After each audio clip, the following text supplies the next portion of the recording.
F-E with Joe.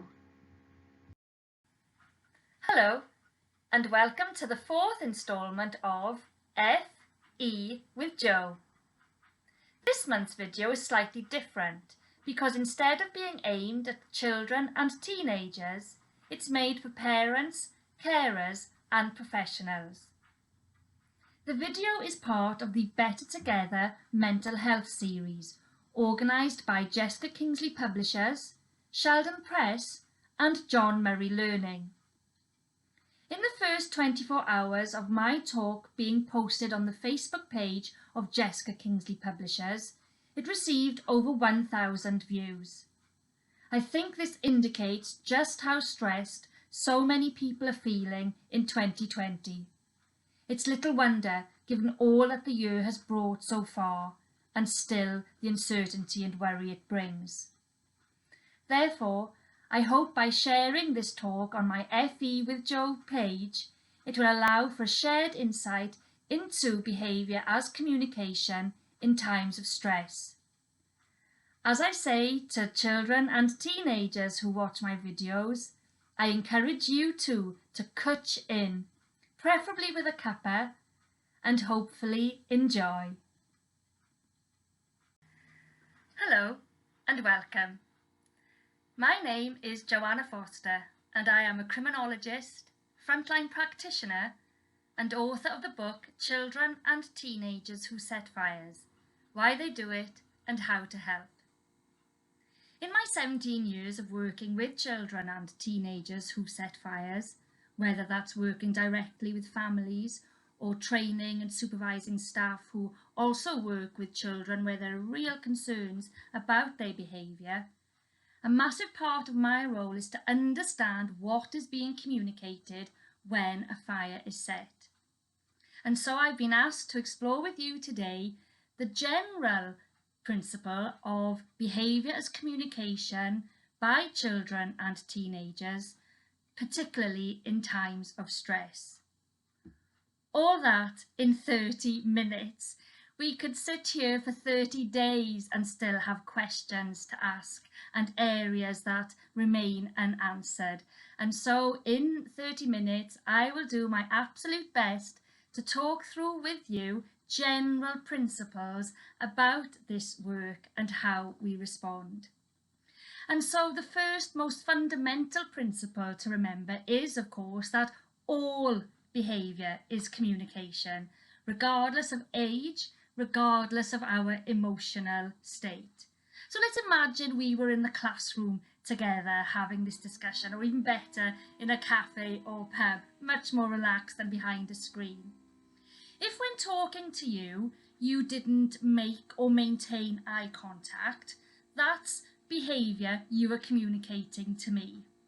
I have a choice to think about whether you find eye contact difficult, perhaps it feels too intrusive, or maybe there's even a cultural context where to maintain eye contact, especially child to adult, could be seen as aggressive or even rude.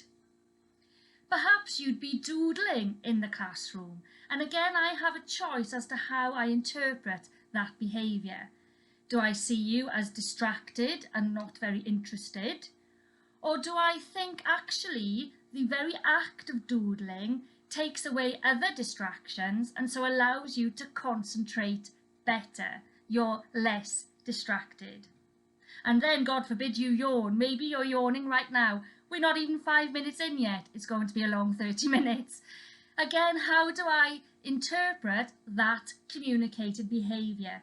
Do I think you're not really interested, you're bored, you don't want to be here? Or do I maybe wonder that you're tired and what the reasons for that might be? And perhaps you're one of those children or young people or adults who just can't keep still, that you fidget all the time. And again, do I see that as, well, you don't want to be here, do you? You're not very interested. Or do I wonder if maybe, is it really physically uncomfortable for you to sit still? Or perhaps you're feeling really stressed and anxious, and that's what your behaviour is communicating to me. So all behaviour is communication, and noticed that all those behaviours had a way to be interpreted. It depends on the lens we look through. And you're going to hear me use that phrase a lot, because it really does depend on the lens we look through as to how we understand behaviour and how we interpret it. All those behaviours had a choice of, do I see the person as insolent, bored, disrespectful, not interested? Descriptions we often hear about our children and young people because of their very behaviours. Or did I wonder, okay, what is it that makes sitting and listening difficult? Why is potentially eye contact uncomfortable? So embedded in this general principle of all behaviour is communication is also the consideration of what lens do we apply to look at this behaviour and seek to understand it. And let's think about the child who's fidgeting. Is that coming from a place of stress or anxiety? Stress in its most basic form is the body's response to pressure from a single event or life events. The Mental Health Foundation defines stress as the degree to which we are unable to cope with pressures that are unmanageable, that feeling of being overwhelmed. Well, as we sit here in 2020, it's hard to imagine anyone who hasn't felt that way at some point this year. Feeling utterly overwhelmed, unable to cope with, quite frankly, things that are indeed unmanageable. But there's almost a risk there that we become blasé about it. Oh, the year of COVID-19, the corona crisis. Are you a corona kid? When actually we need to remind ourselves what's it like to be the child, what's it like to be the teenager who's lived through COVID-19. So let's pause and think, what has that actually meant for our children and teenagers? What has it meant for many of us as adults? There's been a loss of social contact, all the more acutely felt potentially by our teenagers at a time in their development when peer relationships really matter. What has that sense of isolation done to their feelings of being overwhelmed and unable to cope? What has schooling looked like? Were you homeschooled? Or were you one of the children who was still able to go to school? Oh, are you one of the vulnerable children? You're not going to stand out at all, are you? Or are you there because you're a child of a key worker, the heroes, when actually you know that your parents are as vulnerable as anyone else, doing heroic work, but don't have shields of heroicism that protect them from the realities of COVID-19. And especially if you're a child from a Black, Asian or minority ethnic family, your stress, your worry, your anxiety around COVID-19 might be all the more heightened because you know you and your family are more at risk from the virus. On the front line, you are the very people that are more at risk from fatality. And so we wonder then why our children and teenagers right now are feeling stressed and how that is communicated. But that's only just the tip of the iceberg for our children and teenagers. Exam results, you're downgraded, you're upgraded, you're going to university, you're not getting your apprenticeship. This stress has the very real danger of becoming what child psychotherapist Betsy D. Thierry describes as toxic stress. Pervading, pervasive, poisonous stress that affects our every being and absolutely affects our behaviour. Because maybe you are one of the children and teenagers who already lived a life of trauma and toxic stress. Domestic abuse. We know the levels of domestic abuse have risen during COVID-19. In one day alone, the calls to the domestic abuse helpline rose by 700%. Before lockdown, 4.2 million children lived in poverty. What does that look like now we are officially in a recession, when we know that young people are hardest hit in terms of access to services and job opportunities? And we haven't even contemplated yet that some of our children and teenagers, your very families, have been personally impacted by COVID-19 because of death. You are grieving. You are experiencing loss. How do we communicate that? Are we a family, a country, a society that is comfortable with talking about death, about grief? Do we equip our children and young people with the words, the understanding, the emotional vocabulary to express when life is difficult, frightening, scary, and I am overwhelmed?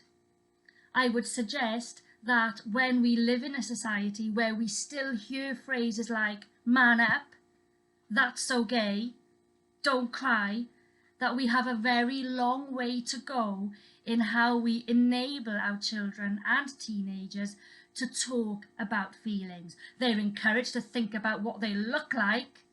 Incessant, endless messages from one another, from social media, about how you look. Do you look good enough? What even that means. But how we think about our feelings and how we talk about our feelings, it's often non-existent for us as adults and certainly as children and teenagers. And so without the vocabulary to say how I am feeling, then we will use our behaviour to communicate. Because it takes strength and courage and the words to say to an adult, I'm worried about going back to school. I'm scared about stop and search. Our children and teenagers, some of them because of the colour of their skin, can directly relate to a man who was killed through a knee on his neck for nearly 9 minutes, and we talk about stress. This is societal stress and trauma. So how do children manoeuvre through life right now when they are potentially scared about school or the lack of it, home and the violent place that it is? Are our streets safe for all children regardless of skin colour? Without the tools to talk through this, we will be seeing our children and young people talk about this through how they behave. And quite frankly, when you take that catalogue of stuff that has happened and is happening to our children and teenagers, then quite frankly, I'm surprised that more of them right now aren't rioting. And I don't say that lightly, I don't say it flippantly. It's a reference to the words of Martin Luther King Jr., who said, riot is the language of the unheard. That's on a societal level, the state level. So on that micro individual level, what is the language of our unheard children and teenagers? In my world, it's very much the use of fire to express. So let's think about that for a moment. Let's think of a very young child who sets fires. Now, what that young child is communicating is their curiosity. They're at an age in their development where they learn through doing. As adults, if we're interested in something, we ask questions. Oh, you were on holiday in Malta. What's that like? Where did you stay? How long were you there? But children, and the younger the child, they will find out by doing. There's the dog, they touch it, stroke it. No idea how dangerous that dog could potentially be. They taste things. They lick things. How worried we are right now about our very young children swallowing button batteries and washing liquid tabs for the washing machine, because at that stage you taste it, you lick it, you swallow it. It's how we find out about the world around us.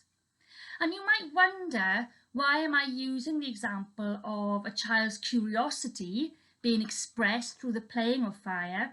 That's not about stress. That's not problematic behaviour that we need to be concerned about. Well, actually, we still need to be really concerned about it, because our younger children are those most likely to die in the fires they set, because of course they don't know what to do in the event of a fire. They do the classic, I can't see it, it can't see me. They will hide under wardrobes, in wardrobes rather, and under beds. And so it's again about the lens that we look through. Do we dismiss behaviour as boys will be boys, oh, all children play with fire, or do we recognise this is still a worry, this is a concern, even if it's about curiosity and not using fire as a voice because life is painful and I don't have the words? We still ask the question about, well, how is this child able to set fires? It allows us again another lens to look through. Rather than thinking what's wrong with this child, there's nothing wrong with them at all. They're being curious, and if you're not curious when you're young, you can forget it when you're my age. So there's nothing wrong with this child. Perhaps it's more about the environment they're in. What's happening to this child? So there's another general principle for us to think about in our work or us as parents. All behaviour is communication. What lens are we applying to the behaviour? Is it about willfulness, destructiveness? Or are we going to employ empathy and understanding to wonder what might be communicating or being communicated? And that third principle of, well, is this something wrong with the child, or much rather, is this about what is happening to the child? So in all children's behaviour, we have the choice as the adults to wonder, for us ourselves to be curious about what is being communicated when behaviours cause a risk to that child, that teenager, or to someone else. And it's important to stress that seeking to understand a behaviour isn't minimising the seriousness of it. To have empathy isn't to say, oh, it's okay, you carry on setting fires, you carry on kicking your sibling, you carry on hiding under the desk in school. But it's to think, okay, what's it like to be the child, and why do they need to communicate in this way? And another lens we can adopt is thinking about choice. We often apply to our children and teenagers, they choose to behave in that way. Well, they threw the desk through the air, they told me to F off. Yet is there a choice? Because perhaps the stress hormones that prepare our body for survival have completely overtaken this child and teenager in that moment. So we started to think, what's going on in the brain? Now again, in 30 minutes, I'm not going to try and introduce neuroscience here. We'll never get off this screen. But it is important to think about, was this a choice of this child, or did their survival instinct take over because of the perceived threat through the stress response? And so what we are thinking of is our brain in survival mode, that a child is operating in their brain stem. In our evolution as a species, it's the part of the brain that evolved first, and when we are born, it's the only part of the brain that is fully developed because it's about survival. It controls heartbeat and breathing, going to the toilet. Just think of that function alone, of going to the toilet. What's it like when we're stressed and perhaps everything's contained? We can't go to the toilet. Physically carrying that bunged up feeling. What is that like? The physical effect on our bodies, or the opposite, that I have no control over my toilet functions. It's also, of course, where fight, flight, freeze sits. There are other survival responses, but they are probably the three we are most familiar with and where many of our children and young people will be operating. They're not in the prefrontal cortex, the front of the brain, the thinking brain. They are in survival brain, to fight, to freeze, to flee. So, to freeze, the child that completely disassociates. I am disconnected in every way from thoughts, feelings, and the physical world around me, because that's the only way I know how to survive right now. Oh, I flee, I'm out that door. In that moment, I can't stay in this classroom. If I can't physically leave the classroom, I'm under the desk. I'm trying as best I can to be invisible, to hide, to flee. Or maybe I'm ready to fight. Come on. My adrenaline is pumped, and that's often the behaviour that frightens us. Children, teenagers who are aggressive, violent, destructive, defiant, rejecting, abusive, physically and verbally. That's a frightening place to be, as a parent, as a professional. And yet, if we are frightened, it's important to remember that the child and teenager acting in that way is as frightened. They are not able in that moment to self-soothe their fear, their anxiety, their anger. Whether that fear is perceived, real or imagined, the brain reacts in the same way, survival. And so when we sometimes think, I can't believe you did that, what were you thinking? Quite possibly that child in that moment wasn't thinking. They were in survival, fight, flight, freeze, whatever it took to exist. And yet, of course, we need more than existence for our children and teenagers and their families. And there's a real caution here about the word resilient. I sit in many meetings where I hear, oh, these children are very resilient. Are they resilient or are they surviving? And we all need more than surviving. We need to be able to thrive. And we can thrive, and we can repair, and we can have safe relationships and manage our stress and anxiety if someone teaches us how.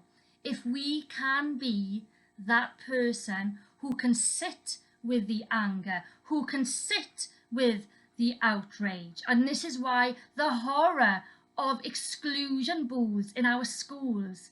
What does that communicate to children and teenagers? When you are at your most frightened, when you are most in need of another human being, you will be stuck in a box effectively on your own. Work it out yourself. Where's the learning? Where's the regulation of emotion?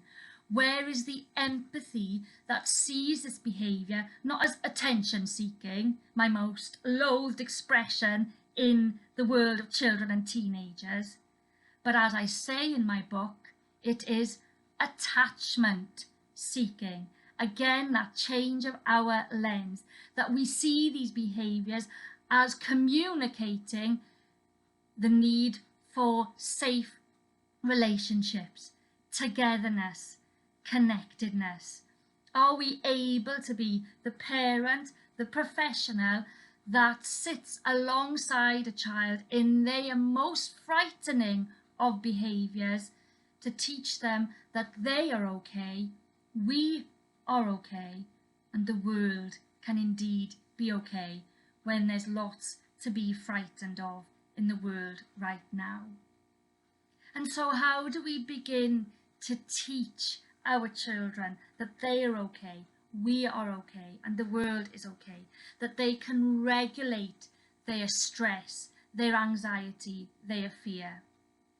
Well, we keep pecking away. And I don't mean pecking in the sense of, you talk to them about the consequences of what they do, the danger of what they do. They've heard all that before. How many of us respond well to a lecture? Yeah, that really makes us feel understood, validated, heard and listened to. No, I mean pecking away in the sense of an acronym I've come up with, because we love an acronym, don't we? In the professional world, if you're a parent, the power balance is often sat with the professionals because of their use of acronyms. Terminology we don't understand, we don't ask what it means. And so I'm going to introduce you, parents and professionals, to an acronym that you can take hold of and make your own. This isn't about a hierarchy of look at me and I'm so clever. This is about helping you hopefully remember that when you are beyond exhausted, when you are exasperated, when you're at your wit's end, frightened and as scared as the child and teenager in front of you, you're able, wherever possible, to take that moment and think, I need to keep pecking away. And so what is peck? It's patience. It's playfulness. Where is the joy in the world right now? Where is the humour and laughter in some of our children and teenagers' lives? So can we be playful? It's about empathy. Understanding again that general principle of asking what's it like to be this child in this moment when they're communicating through their behaviour, and generally in the world right now, in their life right now, what's it like to be that child, that teenager. We have consistency. The number of times I've been told, F right off, I ain't effing seeing you. Yet here I still am. I'm still sat on the settee waiting for them to come downstairs. Or if they never come downstairs, I leave the note that says, I'm sorry we didn't meet. I'll come again next week. And I come again next week. I am consistent. And I'm also consistent in my calmness, in my patience, in my playfulness, in my empathy. They don't do so many bad things and finally, right, that's it now, my empathy's run out. I am consistent in my empathy. And of course, care. We care for our children and teenagers, don't we? As parents, as professionals. So that's why we keep pecking away when they're communicating that life right now is difficult. I don't know what to do. I don't have the words. Patience, playfulness, empathy, consistency and care will teach our children and teenagers, oh yeah, Joanna's all right. I can talk to Joanna. Or Joanna listens and Joanna still turns up. And Joanna seemed to understand, even though on many levels I can't even begin to relate to some people's lives. And so, by listening to behaviour, by understanding what might be being communicated, we are able to give a voice to our children and teenagers, where it's no longer about the setting of fires, the throwing of goodness knows what through the air, the hitting of goodness knows who, but we are able to listen to behaviour, recognise it always as communication, ask what it's like to be the child, and to keep pecking away. Thank you for listening over our short time together. I hope I've been able to give you some insight into behaviour as communication, what stress is, how the brain responds to stress and the frightening behaviours we might see, and how best to respond. If you've any further questions, my email will be at the end of the conversation and you're able to contact me with any questions you have. But whatever your next steps, be you a parent, a professional, in the world right now, I wish that we can always go well. Thank you again for listening.